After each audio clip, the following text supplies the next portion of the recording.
함께 기도드리겠습니다.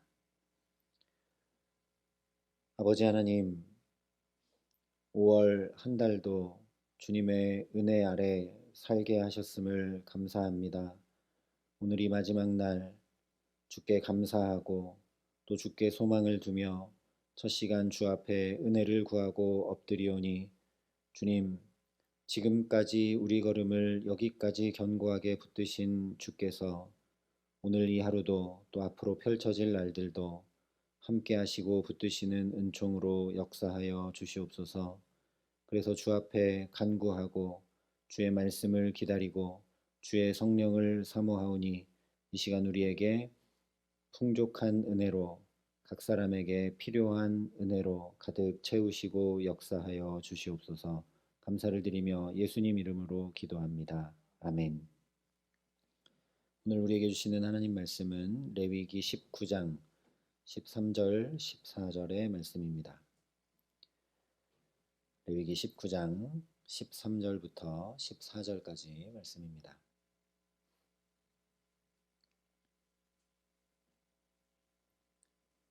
레위기 19장 13절부터 14절까지 말씀을 제가 봉독해 드리겠습니다. 하나님의 말씀입니다. 너는 내 이웃을 억압하지 말며 착취하지 말며 품꾼의 싹을 아침까지 밤새도록 내게 두지 말며, 너는 귀 먹은 자를 저주하지 말며 맹인 앞에 장애물을 놓지 말고 내 하나님을 경외하라. 나는 여호와이니라. 아멘.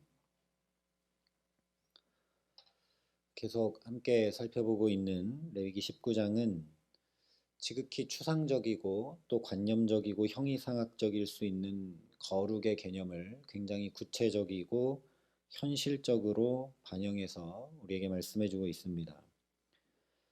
오늘 13절도 먼저 보면 지극히 현실적이고 실제적인 의미에서 억압과 착취에 대해 말씀을 합니다. 너는 내 이웃을 억압하지 말며 착취하지 말며 품꾼의 싹을 아침까지 밤새도록 내게 두지 말며. 여기 그냥 이웃이라고 얘기했지만 이어지는 말씀을 보면 나보다 매우 가난하고 연약한 이웃이라는 것을 알 수 있게 됩니다. 억압과 착취의 대상으로 품꾼을 이야기하고 있기 때문입니다. 품꾼은 말 그대로 품을 팔아 먹고 사는 사람이죠. 즉 경제적인 어려움으로 인해서 어쩌면 가장 힘겹고 가장 낮은 삶의 자리로 내몰린 사람이라고 할 수 있습니다. 이 품꾼을 어떻게 대해야 하는지 성경 여러 곳에서 말씀을 하죠. 특별히 예수님께서 마태복음 20장에 보면 포도원 품꾼 비유를 말씀해 주시는데, 이 비유를 통해 하루 종일 일한 품꾼이든 3시간 일한 품꾼이든 오후 5시에 와서 겨우 1시간 남짓 일한 품꾼이든 한 데나리온이라는 온전한 품삯이 필요한 사람들인 것을 우리가 알게 됩니다. 왜냐하면 주인이 다 똑같이 한 데나리온을 주기 때문이죠. 이 한 데나리온이 없으면 그날을 살 수 없는 사람들이 바로 품꾼들입니다. 그래서 신명기 24장에도 품꾼에 대해 이렇게 말씀을 합니다. 공궁하고 빈한한 품꾼은 너희 형제든지 내 땅 성문 안에 우거하는 객이든지 그를 학대하지 말며 그 품삯을 당일에 주고 해 진 후까지 미루지 말라. 이는 그가 가난함으로 그 품삯을 간절히 바람이라. 그가 너를 여호와께 호소하지 않게 하라. 그렇지 않으면 그것이 내게 죄가 될 것임이라. 품삯을 해진 후까지 미루지 말라고 그랬는데, 우리는 해 떨어지고 나서 조금 있다, 예를 들면 저녁 7시, 8시에 주면 안 되나 이런 생각을 할지 모르지만, 해진 후라고 하는 건 이스라엘의 개념이면 다음 날입니다. 왜냐하면 해 지고 나면 하루가 시작이 되기 때문이죠. 그래서 오늘 레위기에서 품꾼을 억압하지 말라고 한 것이 신명기로 가면 학대하지 말라라고 말씀하는 걸 보게 됩니다. 품꾼을 억압하거나 학대하지 않는 건 곧 품삯을 당일에 주는 것이라는 말씀입니다. 신명기에서는 그 이유를 그가 가난함으로 그 품삯을 간절히 바람이라 말씀을 했는데, 이 표현을 원문 그대로 옮겨보자면 그가 그의 생명을 그 위에 두고 있다라는 말씀입니다. 품꾼은 그 생명을 그 품삯 위에 두고 있다는 것이죠. 예수님의 비유에서 알 수 있었던 것처럼 하루 품삯이 없으면 생존 자체가 불가능해져 버리는 위태로운 경제적 상황에 놓이는 사람들이 바로 품꾼이라는 것입니다. 그러니 품삯을 제때 주지 않는 것, 그날 지급하지 않는 건 그야말로 억압과 학대와 착취가 될 수밖에 없는 것이죠. 오늘날로 말하면 이 품삯은 정당한 노동의 대가겠죠. 오늘날도 노동의 대가를 제 시간에 제대로 지급하지 않는 것이 곧 억압과 학대와 착취가 되는 것입니다. 오늘날도 아르바이트 비용이나 최저임금 등을 제대로 지급해주지 않거나 배송비의 공정성에 관한 문제, 또 노사 간의 갈등 이런 것들에서 억압과 착취의 예를 얼마든지 찾아볼 수 있습니다. 그런데 품꾼의 품삯이라고만 하니까 자꾸 그쪽으로만 생각하게 되는데 최근에 신문 기사를 보니까 전세 계약을 맺고 확정 일자에 관한 법리적 허점을 이용해서 그 전세금을 전부 다 갈취하는 행위들이 종종 있다고 뉴스에 보도되는 걸 보았습니다. 이것도 역시 억압과 착취에 해당하는 것이죠. 우리가 그냥 억압, 학대, 착취 이러면 굉장히 인권 탄압 또는 북한과 같은 그런 사회 이런 거창한 것들을 떠올리기가 쉽습니다. 그런데 지금 살펴보고 있는 것처럼 성경은 억압, 학대, 착취 이런 것이 우리가 삶에서 흔히 보는 마땅히 지급해야 될 품삯, 돈을 떼어먹는 것 또는 지급하지 않는 것 이런 실제적 문제들이 억압과 착취다라고 고발하고 있는 겁니다. 게다가 종이나 품꾼의 인격이나 인권이 전혀 보장되지 않던 이 시대에 성경은 이런 규례들을 말씀하고 있다라는 것이죠. 그야말로 성경은 하나님의 말씀일 수밖에 없다라는 겁니다. 이 당시 고대 근동의 어떤 다른 나라들의 법전을 보아도 품꾼을 위한 규례가 기록된 법전은 찾아볼 수가 없습니다. 하나님이 아니고서는 이런 말씀을 하실 수 없다라는 것이죠. 탈무드의 한 이야기도 보면 억압과 착취가 거창한 것이 결코 아니라는 것을 보여줍니다. 어떤 사람이 억압과 착취는 무엇을 의미합니까? 라고 묻자 랍비가 이렇게 대답을 합니다. 갔다 다시 와라. 그래서 갔다가 다시 오니까 또 갔다 다시 와라. 그러니까 또 갔다 다시 와라. 이것이 억압이다. 그리고 내가 가지고 있지만 너에게 주지 않을 것이다. 이것이 착취다. 라고 랍비가 답을 해주었다고 합니다. 이것이 성경에서 말하는 억압과 착취입니다. 이렇게 보면 우리도 얼마나 억압하고 얼마나 착취하고 있는지 되돌아보게 됩니다. 내가 가지고 있지만 당신한테는 주지 않을 거다라는 그런 마음이 우리에게도 있습니다. 그리고 괜히 갔다 다시 와라, 갔다 다시 와라. 그렇게 하지 않아도 될 것들을 그렇게 시키거나 그렇게 당하게 하거나 하는 일들이 우리 일상에 굉장히 많이 있습니다. 바로 이것이라는 말씀입니다. 억압은 어떤 힘이나 권력을 가지고 또는 상대방보다 더 나은 나의 지위를 가지고 상대방을 짓누르는 모든 행위입니다. 품삯을 받느냐 받지 못하느냐의 생존이 달린 사람에게는 그것이 가장 약점이겠죠. 그래서 품삯을 지급하는 사람은 얼마든지 그 상대방의 약점을 쥐고 마음대로 흔들 수 있게 됩니다. 그것이 바로 억압이고 착취라는 것이죠. 좀 더 확장해 보자면 상대방이 가지고 있지 못한 것을 내가 가지고 있을 때 그것을 이용해서 정당한 절차를 진행하지 않는다면 그런 것은 다 억압과 착취가 되는 것입니다. 현대사회에서는 돈뿐만 아니라 정보를 가지고 그렇게 상대방을 쥐락펴락하는 억압과 착취의 경우들이 수없이 많이 있죠. 그래서 주식시장 같은 것에서도 이런 일들이 펼쳐지고 또 우리 실제적인 삶에서도 나는 알고 있는데 저 사람에게 알려주지 않는 그런 여러 가지 일들이 많이 있습니다. 그렇게 하지 말라고 오늘 성경이 말씀하고 있는 것이죠. 원래 우리 삶을 주관하시는 분은 하나님이시기 때문에 내가 그렇게 내가 가지고 있는 정보나 위치나 지위나 또는 돈을 가지고 상대방의 삶을 쥐고 흔드는 것은 곧 내가 하나님의 자리에 앉아 있는 것과 같기 때문입니다. 그래서 품삯을 제때 지급하는 문제는 그저 윤리 도덕의 문제를 훨씬 뛰어넘는 일이라는 것이죠. 그렇기 때문에 거룩은 품삯을 그날 지급하는 삶으로 나타나지 않으면 거룩이 아니다 말씀하고 있는 겁니다. 하나님의 자리에 앉지 않고 하나님을 경외할 때 품삯을 제대로 지급하면서 연약한 자들을 사랑으로 대할 수 있기 때문입니다. 그래서 14절도 이렇게 말씀합니다. 너는 귀먹은 자를 저주하지 말며 맹인 앞에 장애물을 놓지 말고 내 하나님을 경외하라. 나는 여호와이니라. 소리를 들을 수 없는 사람의 면전에 좋지 않은 말을 하는 것, 그것은 상대방의 약점, 상대방이 할 수 없는 것을 이용한 것이죠. 또 앞을 볼 수 없는 사람 앞에 장애물을 놓는 것 역시 그 사람의 약점을 잡아서 그 사람을 괴롭히고 조롱하고 힘겹게 하는 것입니다.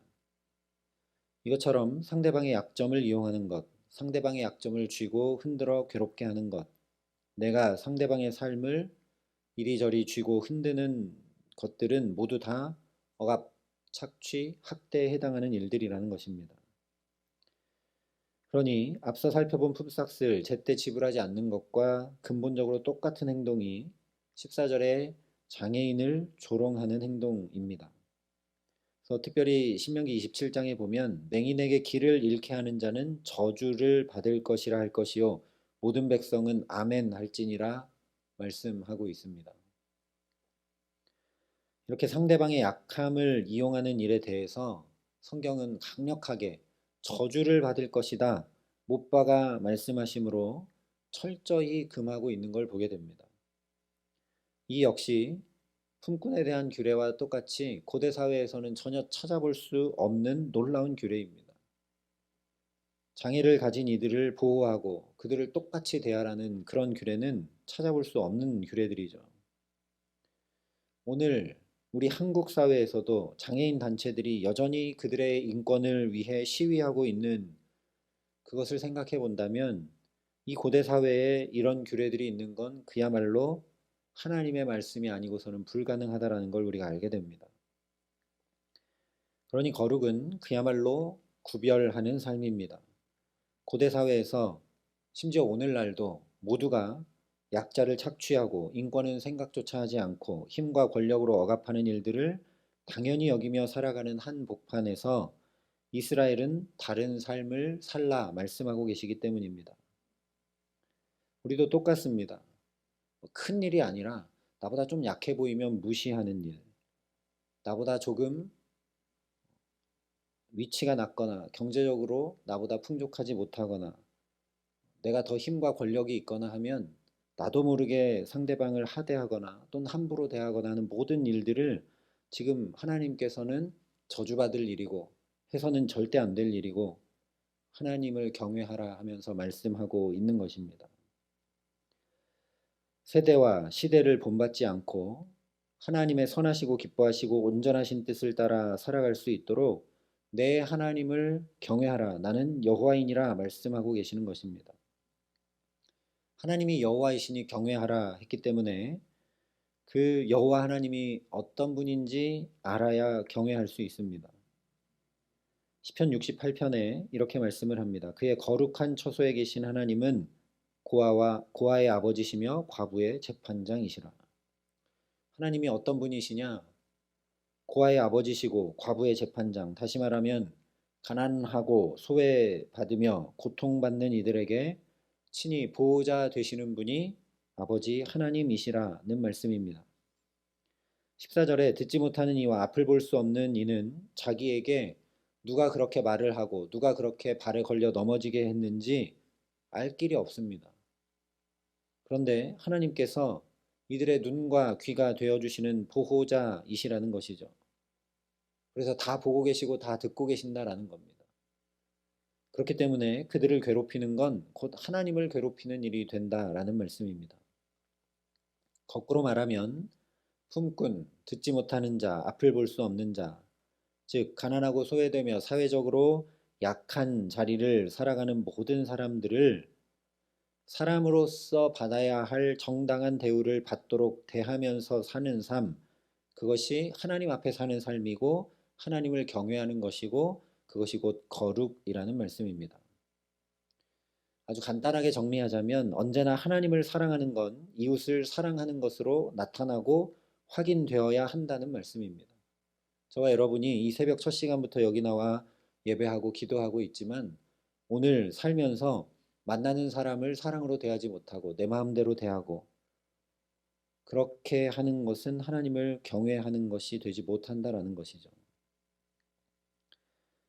우리가 이렇게 첫 시간부터 하나님 앞에 나와 엎드리는 이유, 우리가 예배하며 살아가는 이유, 말씀을 보고 기도하고 하나님 앞에 엎드리는 궁극적인 이유는 하나님을 사랑하고 사람을 사랑하기 위해서 그렇게 해야 된다라는 말씀입니다. 특별히 사람 사랑함이 오늘 내 삶에 나타나지 않는 건 그건 거룩이 아니다라는 말씀입니다. 왜냐하면 하나님이 그들의 보호자, 아버지 되시기 때문이죠. 또한 우리도 하나님의 자녀이기 때문이라는 겁니다. 우리도 그렇지 않습니까? 우리의 자녀를 누군가 귀히 여겨주고 잘 대해주면 그 사람에게 고맙고 감사할 수밖에 없습니다. 그래서 시편에 이렇게 말씀했습니다. 너희 성도들아 여호와를 경외하라. 그를 경외하는 자에게는 부족함이 없도다. 젊은 사자는 궁핍하여 줄일지라도 여호와를 찾는 자는 모든 좋은 것에 부족함이 없으리로다. 오늘도 그래서 하나님 사랑하고 사람 사랑하며 살아갈 수 있도록 오히려 우리가 모든 좋은 것에 부족함이 없는 삶을 살아갈 수 있도록 하나님께서 저와 여러분을 이 첫 시간부터 하나님 경외하는 복된 자리로 부르시고 붙드시는 줄 믿습니다. 그러니 오늘도 남편과 아내를, 부모님과 자녀들을, 일터의 동료들을, 주변의 이웃들을 함께 신앙생활하게 하신 귀한 성도들을 내 기분대로, 내 마음대로, 내 편견과 선입관대로 또는 내가 가진 위치나 내가 가진 경제적 어떤 힘으로가 아니라 하나님의 귀한 아들, 딸들로 대하고 사랑하며 하나님을 경외하는 삶을 살아갈 수 있도록 이 기도의 시간 저와 여러분이 하나님 내게 주의 지혜와 주의 사랑과 주의 성령을 충만히 부어 주옵소서 간구할 수 있기를 소망합니다.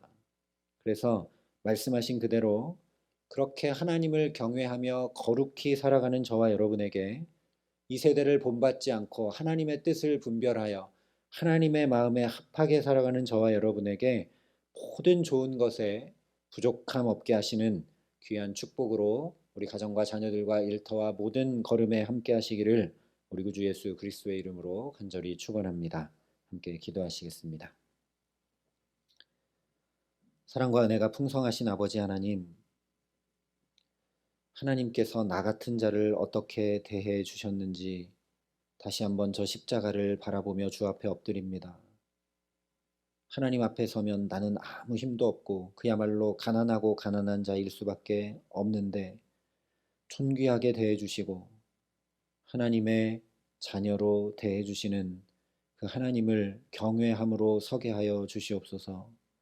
세상이 그러는 것처럼 힘없는 사람, 내가 마음대로 할 수 있는 사람을 귀히 대하지 않고 마음대로 대하고 함부로 대하는 우리의 죄된 마음, 악한 마음을 주님 씻어내려 주시고 오늘도 내게 만나게 하시는 특별히 우리 가정의 남편과 아내, 부모와 자녀들, 또 직장의 동료들, 무엇보다 함께 신앙생활하며 주의 안에 가족으로 묶어주신 우리 성도들을 귀히 대하고 사랑으로 대하고 그렇게 하나님의 말씀을 지켜 행할 수 있도록 우리에게 주의 지혜와 주의 사랑과 주의 말씀과 주의 성령을 충만히 부으시고 함께하여 주시옵소서. 그래서 우리가 감히 하나님을 경외하는 거룩한 삶의 걸음을 살아갈 때 주님 말씀하신 대로 모든 좋은 것에 부족함이 없는 그 축복을 누리며 오늘도 살아갈 수 있도록 이 시간 우리와 함께하여 주시옵소서. 이제는 친히 우리의 구원이 되신 우리 구주 예수 그리스도의 은혜와 그 독생자 예수 그리스도를 아낌없이 내어주신 아버지 하나님의 놀라우신 사랑하심과 오늘도 주를 경외하며 살아갈 수 있도록 우리를 도우시고 붙드시는 성령 하나님의 교통하시고 역사하심이 여기 머리 숙여 하나님의 마음에 합한 삶, 모든 사람들을 내게 만나게 하신 이들을 귀히 여기고 사랑함으로 살아가기로 소원하고 결단하는 여기 모인 모든 주의 성도들과 사랑의 빛교회 모든 교우들과 이 나라 이 민족과 이 귀한 복음을 오늘도 세계 만방에 전하시는 선교사님들 가운데 이제로부터 영원토록 함께 하시기를 간절히 축원하옵나이다. 아멘.